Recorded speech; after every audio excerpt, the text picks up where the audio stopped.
What symptoms did you have before you went to be tested?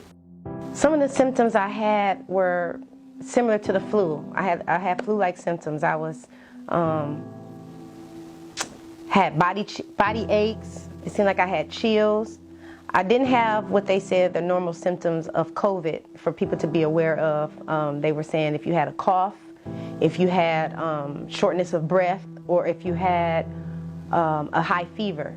The only thing that we didn't check was my temperature. So other than that, I thought I had the flu. The day kind of went a little differently. I'm always a positive person. And so I actually posted on Facebook and was just saying, you know, God has me, or I posted something positive. And the people probably didn't know I was dealing with, I was just sick. I mean, my husband noticed that I wasn't myself. He was like, babe, if you keep having all of this, you need to call a doctor. He was like, I'm not going to let you go another day. So I ended up, after I was going back and forth from upstairs, downstairs, I was restless. I couldn't get any relief. I didn't want to eat. So I ended up making an appointment for my doctor to see me, and she thought that I had maybe some COVID symptoms. And I said, no, I didn't do this. I don't have a cough. So she asked me to come in to get tested. So when I drove, they had a nurse come out to the car and swipe my nostril. And I found out later that that's the same testing that they do for COVID-19, but I didn't hear anything. So my day was it was like a blur. I was in pain. I was barely going back and forth, making it to the bathroom. I didn't have energy. So it was pretty much like that for the whole entire day. Time had went on. So after about 3 days after I got tested from my family doctor, I didn't hear anything, and so I woke my husband up around 11:30 at night, close to that time, and I said, I need to go to the hospital. And so he was hesitant, not because he didn't want to take me, but because he knew that they were saying only go if you have a severe case. And so I kind of mask my pain, and what I'm dealing with, I kind of mask it, so he didn't know that I was as bad off as I was. So when I went and they tested me, when they told me that I had it, I was in shock. I told them that I told my husband, I said, they said I have the COVID-19 and I'll call you back. And so that never came. It didn't come for weeks later. I hadn't been away from my family this long, ever. The most I've been away from my family is 5 days. So it was torturous, and not knowing whether I was going to come out of this, and that it was the last time I was going to see them. It was torturous and excruciating. All I remember that night before I left and went to the hospital was, I'll be back. I didn't kiss my children goodnight because I knew I would be back, and I didn't want to startle them and get them stressed or worried. I didn't even tell my mother goodbye. I told my husband to let her know that I'll be back. And if something happened to me and that was the last time I would have saw them, that's what I was thinking about. In the hospital, all I kept on saying was, I want to see my husband, I want to see my children. And not seeing them, that was the killer, rather than being sick itself. So I can't explain or can't describe that feeling, but I know I missed them and I couldn't talk to them. I thought that maybe they can at least come up or come see me at the hospital.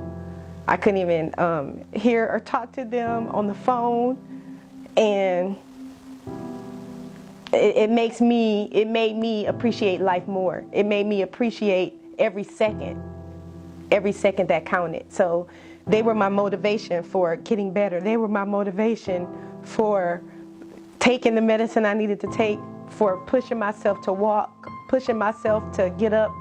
That is what motivated me, because, you know, people say family is everything. God, then family, and then everything else. So that's how I would describe it.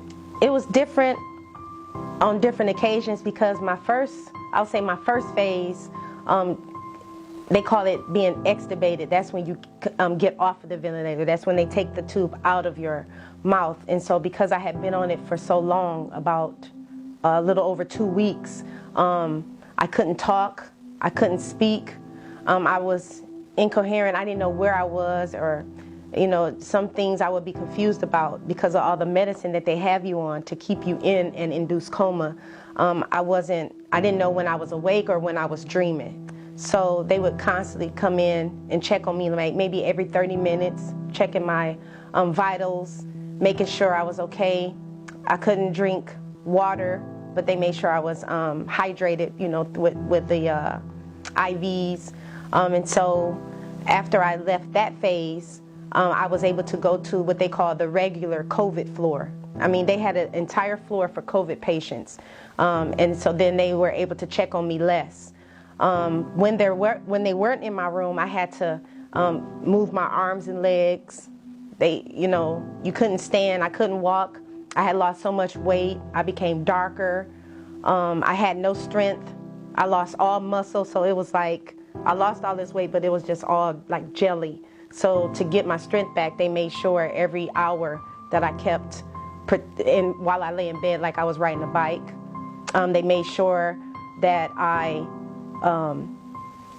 kept the phlegm out to help me cough. So I had a suction device to help speed up the process of getting better. So it was like that for quite a few days. As my strength began, I began to be able to walk with help and assistance. They would help me to the bathroom, help me bathe. And then as time went on, I was able to whisper. I was able to call my family. That was wonderful. I still didn't have really mobility of my fingers. So at the time, so my nurse would help me dial numbers. And then I was able to be released to transport to rehab in order to walk again and do day-to-day activities. I kept on praying and asking God to give me strength and to heal me and help me be patient in the process. I know it's easier said than done, but I try and I do my best to just rest in His arms, knowing that He has my back, He has me. But this right here, I didn't want to rush the process, and me being a very active person, it was hard for me. So my prayer was to recover and be healed. And I told Him, I said, Lord, if you heal me, I'm going to continue to tell everywhere I go, every chance I get. My one prayer in particular, when time had went on, and I realized where I was, who I was, how long I had been away from my family. It was almost 3 weeks. And I just knew that I was coming home. And they asked me the question, are you ready to get out of here? And I said, yes. And so when they transported me 40 miles from Ascension Genesis Hospital all the way to Frankenmuth, I'm like, I'm not going home. And in my mind, I was losing it. But when I got there, I just cried, and they said, what's wrong? And I said, I want to see my husband, I want to see my children, I want to go home. And so they left the room. They said, it's going to be okay, honey. And it was to a quarantine. It was a lockdown facility. No visitors, no phones in and out, but I had my phone at the time, so that was a relief. But when I first lay in that bed, that's when God really, in my opinion, began working on me, because I was crying to Him, and I said, Lord, I want to see my husband. Okay, I'm sorry. I want to see my children. And so God said, He said, you don't have it yet. And I said, Lord, what is there not to have? I said, I love you, I serve you, I praise you. I said, what am I missing? He said, you got to be deeper, and you got to keep me first. He said, I want you to seek me more, like you wouldn't to go back home. He said, I'm home. And so I said, yes, Lord. That's when I gave up, and I said, yes, Lord. Whatever it takes for you to get me to the place where I need to be in you. So to me, that was my breaking point. My breaking point wasn't being in the coma. My breaking point wasn't learning how to walk and talk again. My breaking point was getting deeper with him, that he gets the glory out of this. And it was then that things started getting better. It's like I became Rocky or Rakia because I started I started walking. I started getting my strength. I started doing things on my own and not just dependent on the nurses. After a while, I was able to go home. So my prayer to people was just pray for me. Pray that God blesses me. And it was challenging because of so many deaths surrounding my life. I said, Lord, somebody else had to die in order for me to live.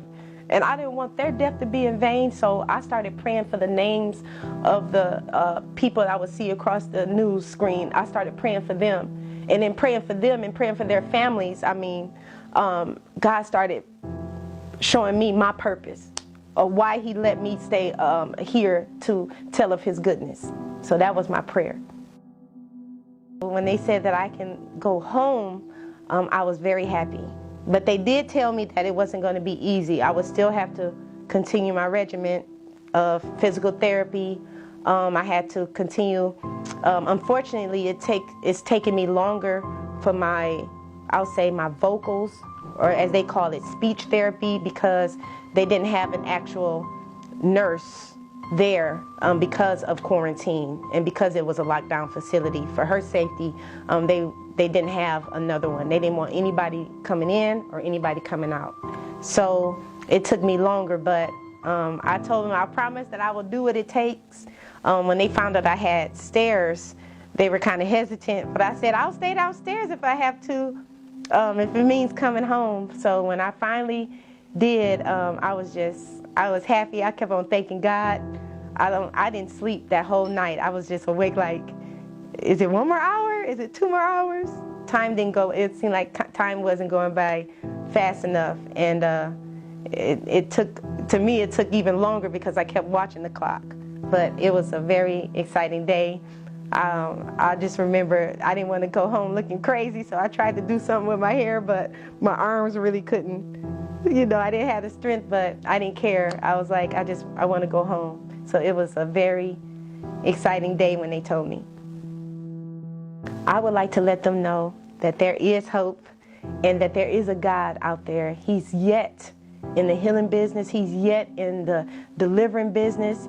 And even through the midst of a pandemic, even through the midst of all the heartaches and different things that you can go through, you can live. Your things that's meant to take you out, things that's meant to stop you in your tracks or to shut you up, I would say, please know that it's not the end. Because if you're yet here, then he yet has purpose for you. I want to send all my condolences out to all the families that have lost a loved one during this COVID-19 pandemic. This pandemic has been going on since March 20th and is still going on present time. As a matter of fact, in the United States alone, it has been reported almost 2 million COVID-19 cases and also 112,000 deaths that has been going on during this pandemic. And today we have shared Jamillah, Lynn, and Cortez's testimony on how they overcame this pandemic during this tough time in their life. And we thankfully and thank God for allowing them to be a survivor and healing their body and helping them overcome the obstacle. So I appreciate y'all for coming to the end of this video. I'm pretty sure you enjoyed their testimony and got some inspiration and encouraging words to allow you to keep pressing, to keep going on. So for more content and for more motivational and inspirational videos and quotes, just go to the link below.